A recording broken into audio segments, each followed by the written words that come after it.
सभी भगवत प्रेमियों को हमारी राधे राधे। मानव जीवन का सर्वोत्कृष्ट फल सत्संग श्री भक्तमाल कथा के माध्यम से हमें मिलने जा रहा है। श्री भक्तमाल कथा के प्रधान श्रोता हमारे श्री प्रिया प्रीतम जी हैं। उनके श्री चरणों में प्रणाम करते हुए आइए आज के भक्त चरित्र का श्रवण करें। परम भक्तिमती द्रौपदी, भगवान की सखी, आदर्श भगवत विश्वास की मूर्ति देवी द्रौपदी पांचाल नरेश राजा द्रुपद की अयोनिजा कन्या थी। उनकी उत्पत्ति यज्ञ वेदी से हुई थी। इनका रूप लावण्य अनुपम था। अंक कांति श्याम सुंदर होने से इनको लोग कृष्णा भी कहते थे। इनके शरीर से तुरंत के खिले हुए कमल की मधुर सुगंध निकलकर एक कोश तक फैलती रहती थी। इनके प्राकट्य के समय आकाशवाणी हुई थी।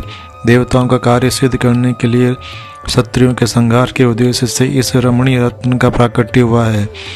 इसके कारण कौरवों को बड़ा भय होगा।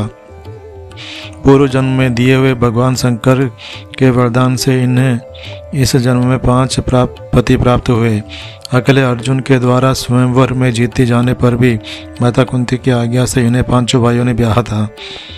द्रौपदी उच्च कोटि की पतिव्रता एवं भगवत भक्ता थी। इनके भगवान श्री कृष्ण के चरणों में अविचल प्रीति थी। ये उन्हें अपना सखा, रक्षक, हितैषी एवं परम आत्मीय तो मानती ही थी। उनके सर्वव्यापकता एवं सर्वशक्तिमत्ता में भी इनका पूर्ण विश्वास था। जब कौरवों की सभा में दुष्ट दुशासन ने इन्हें नंगी करना चाहा और सभा सदमों में किसी का साहस न हुआ कि इस अमानुषी अत्याचार को रोके, उस अपनी लाज बचाने का कोई दूसरा उपाय न देख इन्होंने अत्यंत आतुर होकर भगवान श्री कृष्ण को पुकारा। गोविंद द्वारका वासिन कृष्ण गोपी जन प्रिय, कौरवे परिभूतम माम किम न जानासि केशव। हे नाथ, हे रमानाथ, व्रजनाथार्ति नासन, कौरवार वमग्नाम मथुद रस्व जनार्दन। कृष्ण कृष्ण महायोगिन विश्वात्मन विश्वभावन, प्रपन्नाम पाहे गोविंद कुरु मध्य वसीदतिम। हे गोविंद, हे द्वारकावासी, हे सच्चिदानंद स्वरूप प्रेमगन, हे गोपीजन वल्लभ, हे केशव, मैं कौरवों के द्वारा अपमानित हो रही हूँ। इस बात को क्या आप नहीं जानते हैं? हे नाथ, हे रमानाथ, हे व्रजनाथ, हे आरतीनासन जनार्दन, मैं कौरव समुद्र में डूब रही हूँ। आप मुझे इससे निकालिए। कृष्ण कृष्ण महायोगी विश्वात्मा, विश्व के जीवनदाता गोविंद, मैं कौरवों से गिरकर बड़े संकट में पड़ी हुई हूँ। आपके शरण हूँ, मेरी रक्षा कीजिए। सच्चे हृदय की करुण पुकार भगवान तुरंत सुनते हैं। श्री कृष्ण उस समय द्वारका में थे। वहाँ से वे तुरंत दौड़े आए और धर्म रूप द्रौपदी के वस्त्रों के रूप में प्रकट होकर उनकी लाज बचाई। भगवान की कृपा से द्रौपदी की साड़ी अनंत गुना बढ़ गई। दुशासन उसे जितना ही खींचता था उतना ही वह बढ़ती जाती थी। देखते देखते वहाँ वस्त्र का ढेर लग गया। महाबली दुशासन की 10,000 हाथियों के बल वाली प्रचंड भुजाएं थक गई, परंतु साड़ी का शोर हाथ नहीं आया। 10,000 गज बल थक्यो, घट्यो न 10 गज चीर। उपस्थित सारे समाज ने भगवत भक्ति एवं पतिव्रत का अद्भुत चमत्कार देखा। अंत में दुशासन हारकर लज्जित हो बैठ गया। भगवत वत्सल प्रभु ने अपने भक्त की लाज रख ली। धन्य भगवत वत्सला। एक दिन की बात है, जब पांडव द्रौपदी के साथ काम्यक वन में निवास कर रहे थे। दुर्योधन के भेजे हुए महर्षि दुर्वासा अपने 10,000 शिष्यों को साथ लेकर पांडवों के पास आए। दुष्मती दुर्योधन ने जानबूझकर उन्हें ऐसे समय भेजा जबकि सब लोग भोजन करके विश्राम कर रहे थे। महाराज युधिष्ठिर ने अतिथि सेवा के उद्देश्य से ही भगवान सूर्यदेव से एक ऐसा चमत्कारी बर्तन प्राप्त किया था जिसमें पकाया हुआ थोड़ा सा भी भोजन अक्षय हो जाता था, परंतु उसमें शर्त यही थी कि जब तक द्रौपदी भोजन नहीं कर चुकती थी तभी तक उस बर्तन में यह चमत्कार रहता था। युधिष्ठिर ने महर्षि को शिष्य मंडली के सहित भोजन के लिए आमंत्रित किया और दुर्वासा जी स्नान आदि नित्य कर्म से निवृत्त होने के लिए सबके साथ गंगा तट पर चले गए। दुर्वासा जी के साथ 10,000 शिष्यों का पूरा विश्वविद्यालय चला करता था। धर्मराज ने उन सबको भोजन के लिए निमंत्रण तो दे दिया और ऋषि ने उसे स्वीकार भी कर लिया, परंतु किसी ने भी इसका विचार नहीं किया कि द्रौपदी भोजन कर चुकी है, इसलिए सूर्य के दिए हुए बर्तन से तो उन लोगों के भोजन की व्यवस्था हो नहीं सकती थी। द्रौपदी बड़ी चिंता में पड़ गई। उन्होंने सोचा, ऋषि यदि बिना भोजन किए वापस लौट जाते हैं तो वे बिना साप दिए नहीं मानेंगे। उनका क्रोधी स्वभाव जगत विख्यात था। द्रौपदी को और कोई उपाय नहीं सूझा। तब उन्होंने मन ही मन भक्त भय भंजन भगवान श्री कृष्ण का स्मरण किया और इस आपत्ति से उबारने की उनसे विश्वासपूर्ण आर्त प्रार्थना करते हुए अंत में कहा, आपने जैसे राजसभा में दुशासन के अत्याचार से मुझे बचाया था, वैसे ही यहाँ भी इस महान संकट से तुरंत बचाइए। दुशासनादहं पूर्वं सभायां मोचिता यथा तथैव संकट दस्य मान मामुद्र मिहारहसी। श्री कृष्ण तो सदा सर्वत्र निवास करते हैं और घट घट की जानने वाले हैं। वे तुरंत वहां आ पहुंचे। उन्हें देखकर द्रौपदी के शरीर में मानो प्राण लौट आए। डूबते हुए को मानो सच्चा सहारा मिल गया। द्रौपदी ने संक्षेप में उन्हें सारी बात सुना दी। श्री कृष्ण ने अधीरता प्रदर्शित करते हुए कहा, और सब बात पीछे होगी, पहले मुझे जल्दी कुछ खाने को दो, मुझे बड़ी भूख लगी है। तुम जानते नहीं हो मैं कितनी दूर से हारा थका आया हूँ। द्रौपदी लाज के मारे गड़ सी गई। उन्होंने रुकते रुकते कहा, प्रभु मैं अभी अभी खाकर उठी हूँ, अब तो उस बर्तन में कुछ भी नहीं बचा है। श्री कृष्ण ने कहा, जरा अपना बर्तन मुझे दिखाओ तो सही। कृष्णा उसे ले आई। श्री कृष्ण ने हाथ में लेकर देखा तो उसके गले में उन्हें एक साग का पत्ता चिपका हुआ मिला। उन्होंने उसी को मुंह में डालकर कहा, इस साग के पत्ते से संपूर्ण जगत की आत्मा यज्ञ भोक्ता परमेश्वर तृप्त हो जाएं। इसके बाद उन्होंने सहदेव से कहा, भैया अब तुम मुनीश्वरों को भोजन के लिए बुला लाओ। सहदेव ने गंगा तट पर जाकर देखा तो वहाँ उन्हें कोई नहीं मिला। बात यह हुई कि जिस समय श्री कृष्ण ने साग का पत्ता मुंह में डालकर वह संकल्प किया, उस समय मुनीश्वर लोग जल में खड़े होकर अगमर्शन कर रहे थे। उन्हें अकस्मात ऐसा अनुभव होने लगा मानो उन सबका पेट गले तक अन्न से भर गया हो। वे सब एक दूसरे के मुंह की ओर ताकने लगी और कहने लगी कि हम लोग वहां जाकर क्या खाएंगे। दुर्वासा ने चुपचाप भाग जाना ही श्रेयस्कर समझा, क्योंकि वे ये जानते थे कि पांडव भगवत भक्त हैं और अम्बरीश के यहाँ उन पर जो कुछ बीती थी उसके बाद से उन्हें भगवत भक्तों से बड़ा डर लगने लगा था। बस सब लोग वहाँ से चुपचाप भाग निकले। सहदेव को वहाँ रहने वाले तपस्वियों ने उन सबके भाग जाने का समाचार मिला और उन्होंने लौटकर सारी बात धर्मराज से कह दी। इस प्रकार द्रौपदी की श्री कृष्ण भक्ति से पांडवों की एक भारी विपत्ति सहज ही टल गई।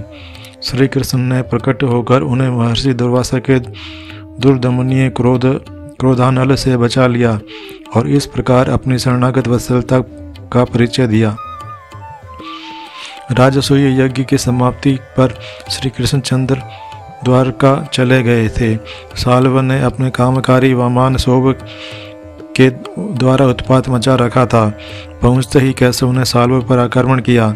शोभ को गदाघात से चूर्ण करके साल्व तथा उसके सैनिकों को परम धाम में भेजकर जब वे द्वारका में लौटे तब उन्हें पांडवों के जुए में हारने का समाचार मिला। वे सीधे हस्तिनापुर आए और वहां से जहां वन में पांडव अपनी स्त्रियों बालकों तथा प्रजा वर्ग एवं विप्रों के साथ थे पहुँचे।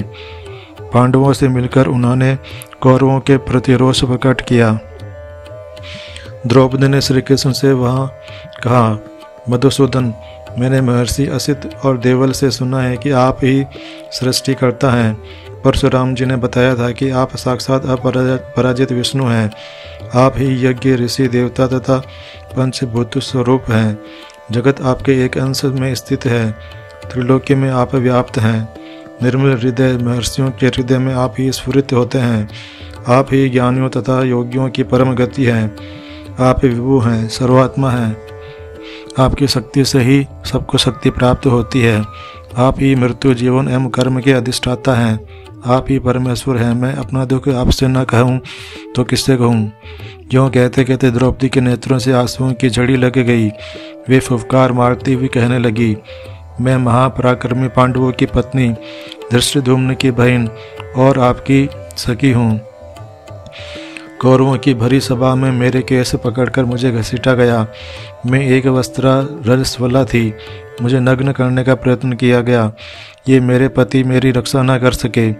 इसी नीच दुर्योधन ने भीम को विष देकर जल में बांधकर फेंक दिया था। इसी दुष्ट ने पांडवों को लाक्षा भवन में भस्म करने का प्रयत्न किया था। इसी पिशाच ने मेरे केस पकड़कर घसीटवाया और आज भी वह जीवित है। पांचाली फूट फूट कर रोने लगी। उनकी वाणी अस्पष्ट हो गई। वे श्री कृष्ण को उलाहना दे रही थी। तुम मेरे संबंधी हो। मैं अग्नि से उत्पन्न गौरवमयी नारी हूँ। तुम पर मेरा पवित्र अनुराग है। तुम पर मेरा अधिकार है और रक्षा करने में तुम समर्थ हो। तुम्हारे रहते मेरी यह दशा हो रही है। भगवत वत्सल और न सुन सके। उन्होंने कहा, कल्याणी, जिन पर तुम रुष्ट हुई हो उनका जीवन समाप्त हुआ समझो। उनकी स्त्रियां भी इसी प्रकार रोएंगी और उनके अश्रु सूखने का मार्ग नष्ट हो चुका होगा। थोड़े दिनों में अर्जुन के बाणों से वे गिरकर वे श्रृंगाल और कुत्तों के आहार बनेंगे। मैं प्रतिज्ञा करता हूँ कि तुम सम्राज्ञी बनकर रहोगी। आकाश फट जाए, समुद्र सूख जाए, हिमालय चूर हो जाए, पर मेरी बात असत्य न होगी। इसी यात्रा में एक दिन बातों ही बातों में सत्यभामा जी ने द्रौपदी से पूछा, बहन, मैं तुमसे एक बात पूछती हूँ। मैं देखती हूँ कि तुम्हारे सूरवीर और बलवान पति सदा तुम्हारे अधीन रहते हैं। इसका क्या कारण है? क्या तुम कोई जंतर मंत्र या औषध जानती हो, अथवा क्या तुमने जप तप व्रत होम या विद्या से उन्हें वश में कर रखा है? मुझे भी कोई ऐसा उपाय बताओ जिससे भगवान श्याम सुंदर मेरे वश में हो जाएं। देवी द्रौपदी ने कहा, बहन, आप श्याम सुंदर की पटरानी एवं प्रियतमा होकर कैसी बातें कर रही हैं? सती साध्वी स्त्रियां जंतर मंत्र आदि से उतनी ही दूर रहती हैं जितनी सांप बिच्छू से। क्या पति को जंतर मंत्र आदि से वश में किया जा सकता है? भोली भाली अथवा दुराचरणी स्त्रियां ही पति को वश में करने के लिए इस प्रकार के प्रयोग क्या करती हैं? ऐसा करके वे अपना तथा अपने पति का अहित ही करती हैं। ऐसी स्त्रियों से तो सदा दूर रहना चाहिए। इसके बाद उन्होंने बतलाया कि अपने पतियों को प्रसन्न रखने के लिए वे किस प्रकार का आचरण करती थी। उन्होंने कहा, बहन, मैं अहंकार और काम क्रोध का परित्याग करके बड़ी सावधानी से सब पांडवों की और उनकी स्त्रियों की सेवा करती हूँ। मैं ईर्ष्या से दूर रहती हूँ और मन को वश में रखकर केवल सेवा की इच्छा से ही अपने पतियों के मन रखती हूँ। मैं कटु भाषण से दूर रहती हूँ, असभ्यता से खड़ी नहीं होती, खोटी बातों पर दृष्टि नहीं डालती, बुरी जगह पर नहीं बैठती, दूषित आचरण के पास नहीं फटकती तथा पतियों के अभिप्रायपूर्ण संकेत का अनुसरण करती हूँ। देवता, मनुष्य, गंधर्व, युवा, धनी अथवा रूपवान कैसा ही पुरुष क्यों न हो, मेरा मन पांडवों के सिवा और कहीं नहीं जाता। अपने पतियों के भोजन किए बिना मैं भोजन नहीं करती, स्नान किए बिना स्नान नहीं करती और बैठे बिना स्वयं नहीं बैठती। जब जब मेरे पति घर आते हैं तब तब मैं खड़ी होकर उन्हें आसन और जल देती हूँ। मैं घर के बर्तनों को मांज धोकर साफ रखती हूँ, मधुर रसोई तैयार करती हूँ, समय पर भोजन कराती हूँ, सदा सजग रहती हूँ, घर में अनाज की रक्षा करती हूँ और घर को झाड़ फुआड़ कर साफ रखती हूँ। मैं बातचीत में किसी का तिरस्कार नहीं करती, उल्टा स्त्रियों के पास नहीं फटकती और सदा ही पतियों के अनुकूल रहकर आलस्य से दूर रहती हूँ। मैं दरवाजे पर बार बार जाकर खड़ी नहीं होती तथा खुली अथवा कूड़ा करकट डालने की जगह पर भी अधिक नहीं ठहरती, किंतु सदा ही सत्य भाषण और पति सेवा में तत्पर रहती हूँ। पतिदेव के बिना अकेले रहना मुझे बिल्कुल पसंद नहीं है। जब किसी कौटुंबिक कार्य से पतिदेव बाहर चले जाते हैं तब मैं पुष्प और चंदन आदि को छोड़कर नियम और व्रतों का पालन करती हुई समय बिताती हूँ। मेरे पति जिस चीज़ को नहीं खाते, नहीं पीते अथवा सेवन नहीं करते, मैं भी उसे दूर रहती हूँ। स्त्रियों के लिए शास्त्र में जो जो बातें बताई है उन सबका मैं पालन करती हूँ। शरीर को यथा प्राप्त वस्त्रांकलों से सुसज्जित रखती हूँ तथा सर्वदा सावधान रहकर पतिदेव का प्रिय करने में तत्पर रहती हूँ। सास जी ने मुझे कुटुंब संबंधी जो जो धर्म बताए हैं उन सबका मैं पालन करती हूँ। भिक्षा देना, पूजन, श्राद्ध, त्योहारों पर पकवान बनाना, माननीयों का आदर करना तथा और भी मेरे लिए जो जो धर्म विहित हैं उन सभी का मैं सावधानी से रात दिन आचरण करती हूँ। मैं विनय और नियमों को सर्वदा सब प्रकार अपनाए रहती हूँ। मेरे विचार से तो स्त्रियों का सनातन धर्म पति के अधीन रहना ही है, वही उनका इष्ट देव है। मैं अपने पतियों से बढ़कर कभी नहीं रहती, उनसे अच्छा भोजन नहीं करती, उनसे बढ़िया वस्त्राभूषण नहीं पहनती और न कभी सास जी से वाद विवाद करती हूँ तथा सदा ही संयम का पालन करती हूँ। मैं सदा अपने पतियों से पहले उठती हूँ तथा बड़े बूढ़ों की सेवा में लगी रहती हूँ। अपनी सास की मैं भोजन वस्त्र और जल आदि से सदा ही सेवा करती रहती हूँ। वस्त्र आभूषण और भोजन आदि में कभी उनकी अपेक्षा अपने लिए कोई विशेषता नहीं रखती। पहले महाराज युधिष्ठिर के 10,000 दासियों थी। मुझे उन सबके नाम रूप वस्त्र आदि सबका पता था और इस बात का भी ध्यान रहता था कि किसने क्या काम कर लिया है और क्या नहीं। जिस समय इंद्रप्रस्थ में रहकर महाराज युधिष्ठिर पृथ्वी पालन करते थे, उस समय उनके साथ 1,00,000 घोड़े और उतने ही हाथी चलते थे। उनकी गणना और प्रबंध में ही करती थी और मैं ही उनकी आवश्यकताएं सुनती थी। अंतपुर के ग्वालों और गडरियों से लेकर सभी सेवकों के काम काज की देखरेख भी मैं ही किया करती थी। महाराज को जो कुछ आय व्यय और बचत होती थी उस सबका विवरण मैं अकेले ही रखती थी। पांडव लोग कुटुंब का सारा भार मेरे ऊपर छोड़कर पूजा पाठ में लगे रहते थे और आए गयों का स्वागत सत्कार करते थे और मैं सब प्रकार का सुख छोड़कर उसकी संभाल करती थी। मेरे पतियों का जो अटूट खजाना था उसका पता भी मुझे एक को ही था। मैं भूख प्यास को सहकर रात दिन पांडवों की सेवा में लगी रहती। उस समय रात और दिन मेरे लिए समान हो गए थे। मैं सदा ही सबसे पहले उठती और सबसे पीछे सोती थी। सत्यभामा जी, पतियों को अनुकूल करने का मुझे तो यही उपाय मालूम है। एक आदर्श गृह पत्नी को घर में किस प्रकार रहना चाहिए, इसकी शिक्षा मैं द्रौपदी के जीवन से लेनी चाहिए। द्रौपदी के जिन लंबे काले बालों का कुछ ही दिन पहले राजसूय यज्ञ में अवभृत स्नान के समय मंत्रपुट जल से अभिषेक किया गया था, उन्हीं बालों का दुष्ट दुशासन के द्वारा सभी भरी सभा में खींचा जाना द्रौपदी को कभी नहीं भूला।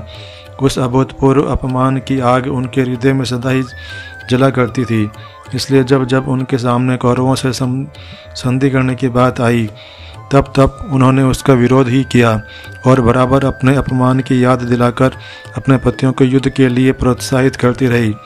अंत में जब यही तय हुआ कि एक बार कौरवों को समझा बुझाकर देख लिया जाए और जब भगवान श्री कृष्ण पांडवों की ओर से संधि का प्रस्ताव लेकर हस्तिनापुर जाने लगे, उस समय भी उन्हें अपने अपमान की बात नहीं भूली और उन्होंने अपने लंबे लंबे काले बालों को उन्हें दिखाते हुए श्री कृष्ण से कहा, श्री कृष्ण, तुम संधि करने जा रहे हो सो तो ठीक है, परंतु तुम मेरे इन खुले केसों को न भूल जाना। जाऊं भले कुरुराज पे धारी दूत को वेश, भूली न जइयो पे वहाँ केसो कृष्णा केस। मधुसूदन, क्या मेरे ये केस आजीवन खुले ही रहेंगे?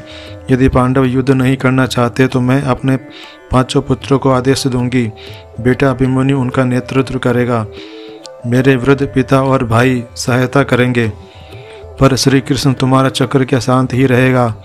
इस पर श्री कृष्ण ने गंभीरता के साथ कहा, कृष्णे, आंसुओं को रोको, मैंने प्रतिज्ञा की है और प्रकृति के सारे नियमों के पलट जाने पर भी वह मिथ्या नहीं होगा। तुम्हारा जिन पर कोप है उनकी विधवा पत्नियों को तुम शोध शीघ्र ही रोते देखोगी। काम्यक वन में जब दुष्ट जयद्रथ द्रौपदी को बलपूर्वक ले जाने की चेष्टा करने लगा, तब इन वीरांगनाओं ने उसे इतने जोर से धक्का दिया कि वह कटे हुए पेड़ की तरह जमीन पर गिर पड़ा, किंतु फिर तुरंत ही उठ खड़ा हुआ और उन्हें बलपूर्वक रथ में बैठाकर ले चला। जब भीम अर्जुन उसे पकड़ लाए और उसको अपने दुष्कर्म का पर्याप्त दंड मिल गया, तब उन्होंने दया करके उसे छोड़ा दिया। क्रोध के साथ साथ क्षमा का कैसा अपूर्व मेल है। इनका पातिव्रत तेज तो अपूर्व था ही। जिस किसी ने भी इनके साथ छेड़छाड़ की उसी को प्राणों से हाथ धोने पड़े। दुर्योधन, दुशासन, कर्ण, जयद्रथ, कीचक आदि सबकी यही दशा हुई। महाभारत युद्ध में जो कौरवों का सर्वनाश हुआ, उनका मूल सती द्रौपदी का अपमान ही था। महाभारत समाप्त हुआ। पांडव सेना शांति से शयन कर रही थी। श्री कृष्ण पांचों पांडवों तथा द्रौपदी को लेकर उपलव्य नगर चले गए थे। प्रातः दूत ने समाचार दिया कि रात्रि में शिविर में अग्नि लगाकर अश्वत्थामा ने सबको निर्दयपूर्वक मार डाला। यह सुनते ही सब रथ में बैठकर शिविर में पहुंचे। अपने मृत पुत्रों को देखकर द्रौपदी ने बड़े करुण स्वर में क्रंदन करते हुए कहा, मेरे पराक्रमी पुत्र यदि युद्ध में लड़ते हुए मारे गए होते तो मैं संतोष कर लेती। क्रूर ब्राह्मण ने निर्दयतापूर्वक उन्हें सोते समय मार डाला है। द्रौपदी को धर्मराज ने समझाने का प्रयत्न किया, परंतु पुत्र के शवों के पास रोती माता को क्या समझाएगा कोई। भीम ने क्रोधित होकर अश्वत्थामा का पीछा किया। श्री कृष्ण ने बताया कि नीच अश्वत्थामा भीम पर ब्रह्मास्त्र प्रयोग कर सकता है। अर्जुन को लेकर वे भी पीछे रथ में बैठकर गए। अश्वत्थामा ने ब्रह्मास्त्र का प्रयोग किया। उसे शांत करने को अर्जुन ने भी उसी अस्त्र से उसे शांत करना चाहा। दोनों ब्रह्मास्त्र ने प्रलय का दृश्य उपस्थित कर दिया। भगवान व्यास तथा देवर्षि नारद ने प्रकट होकर ब्रह्मास्त्रों को लौटा लेने का संकेत आदेश दिया। अर्जुन ने ब्रह्मास्त्र लौटा लिया। पकड़कर द्रोण पुत्र को उन्होंने बांध लिया और अपने शिविर में ले गए। अश्वत्थामा पशु की भांति बंधा हुआ था। निंदित कर्म करने से उसकी श्री नष्ट हो गई थी। उसने सिर झुका रखा था। अर्जुन ने उसे लाकर द्रौपदी के सम्मुख खड़ा कर दिया। गुरुपुत्र को इस दशा में देखकर द्रौपदी को दया आ गई। उन्होंने कहा, इन्हें जल्दी छोड़ दो। जिनसे संपूर्ण अस्त्र शस्त्रों की आप लोगों ने शिक्षा पाई है, वे भगवान द्रोणाचार्य ही पुत्र रूप में स्वयं उपस्थित हैं। जैसे पुत्रों के शोक में मुझे दुख हो रहा है, मैं रो रही हूँ, ऐसा ही प्रत्येक स्त्री को होता होगा। इनकी माता देवी कृपी को यह शोक न हो। मैं पुत्र शोक में मेरी तरह न रोए, वे पुत्र शोक में मेरी तरह न रोए। ब्राह्मण सब प्रकार पूज्य होता है, इन्हें शीघ्र छोड़ दो। ब्राह्मणों का हमारे द्वारा अनादर नहीं होना चाहिए। धन्य माता का हृदय। भीमसेन अश्वत्थामा के वध के पक्ष में थे। अंत में श्री कृष्ण की सम्मति से द्रोण पुत्र के मस्तक पर रहने वाली मणि छीनकर अर्जुन ने उसे शिविर से बाहर निकाल दिया। द्वारका से लौटकर अर्जुन ने जब यदुवंश के संशय का समाचार दिया, तब परीक्षित का राज्याभिषेक करके धर्मराज ने अपने राजोचित वस्त्रों का त्याग कर दिया। मौन व्रत लेकर वे निकल पड़े। भाइयों ने भी उन्हीं का अनुसरण किया। द्रौपदी ने भी वल्कल पहना और पतियों के पीछे चल पड़ी। धर्मराज सीधे उत्तर चलते गए। बदरिकाश्रम से ऊपर वे हिम प्रदेश में जा रहे थे। द्रौपदी सबके पीछे चल रही थी। सब मौन थे, कोई किसी की ओर देखता नहीं था। द्रौपदी ने अपना चित्त सब ओर से एकाग्र करके परात पर भगवान श्री कृष्ण में लगा दिया था। उन्हें शरीर का पता नहीं था। हिम पर फिसलकर वे गिर पड़ी। शरीर उसी श्वेत हिम राशि में विलीन हो गया। महारानी द्रौपदी तो परम तत्व से एक हो चुकी थी। वे तो वस्तुतः भगवान की अभिन्न शक्ति ही थी। आज के हमारे भक्त चरित्र का वर्णन इतना ही। कल हम एक नए भक्त चरित्र के साथ श्री प्रिया प्रीतम जी के समक्ष प्रस्तुत होंगे। आपको हमारी राधे राधे।